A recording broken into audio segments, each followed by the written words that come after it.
For most of his life, he believed that being understood was the key to being accepted.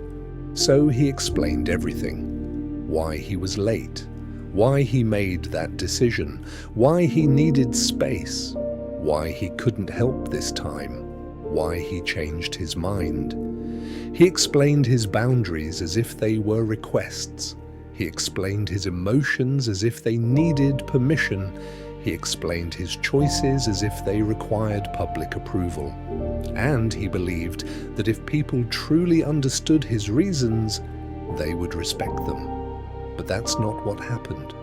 The more he explained himself, the less his words carried weight. What he thought was maturity.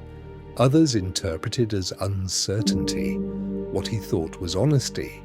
Others saw as negotiable, because every long explanation sent the same message: I need you to agree with me. And when people sense that need, they begin to test your limits.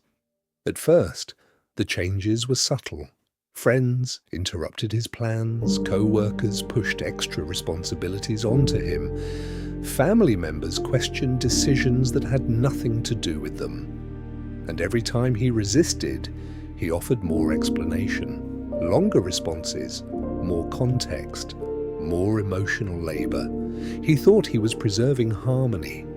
But in reality, he was teaching people that his boundaries could be debated, that his decisions were open for discussion, that his no was incomplete unless accompanied by a convincing argument. Over time, this became exhausting. He found himself drained, not because of what he was doing, but because of how much energy he spent defending his right to do it. The breaking point came on an ordinary afternoon. A simple conversation. Someone asked for something he didn't want to give. He declined. And immediately he felt the familiar pressure rise in his chest, the urge to explain, to soften the refusal, to justify his answer, to make it easier for the other person to accept. But before he spoke, he stopped himself. And in that silence, he realized something that changed everything. Why was he so uncomfortable with a simple no? Why did refusal feel like guilt? Why did self-protection feel like selfishness? The answer was painful, because somewhere along the way he had learned that being good meant being agreeable, that disappointing others was wrong, that harmony mattered more than honesty. So he had built his life around managing other people's reactions, and in doing so, he abandoned his own peace. A few weeks later, he met someone who embodied the opposite, a quiet man, calm, grounded, unshaken. He spoke little, but when he did, his words landed. There was no urgency in him, no need to convince, no hidden fear beneath his tone. And what stood out most was how he handled disagreement. When someone challenged him, he simply said, "That doesn't work for me." No speech, no apology, no emotional defense, just clarity. And somehow, everyone respected it. That moment stayed in his mind because it revealed something he had never fully understood.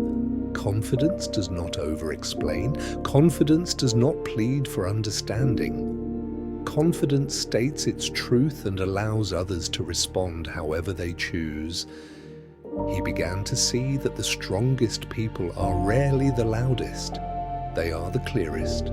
They know that boundaries are not negotiations. They know that self-respect is not rude. And they know that peace often requires disappointing those who benefit from your compliance. That realization forced him to confront a difficult truth. His explanations were not acts of communication, they were acts of fear.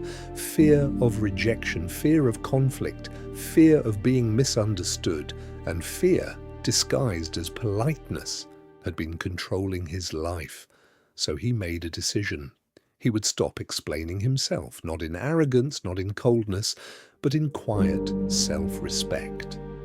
The next time someone crossed a line, he responded differently, shorter, cleaner, more grounded. "I'm unavailable. That won't be possible." "No." Nothing more. At first it felt unnatural, almost rude.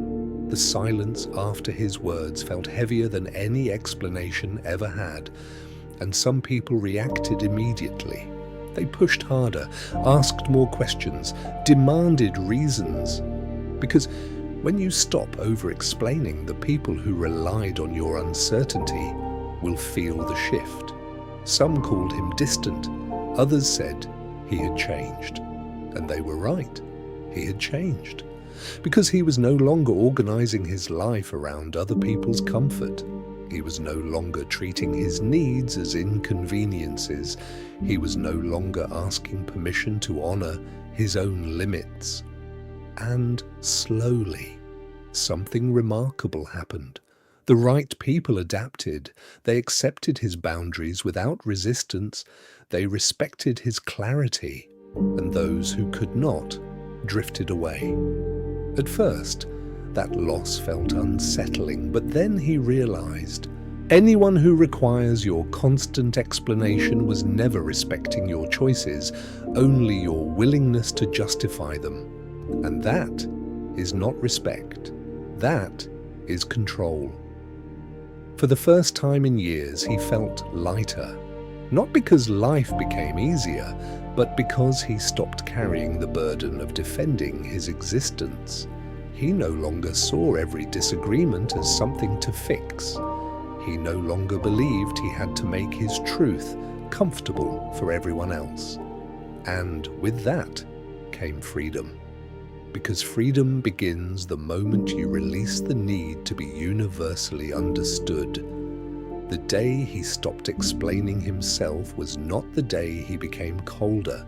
It was the day he became clearer. And clarity is power.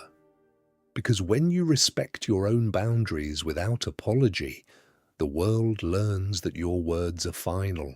And once your no longer requires explanation, your yes becomes far more valuable. That was the shift. And it changed everything.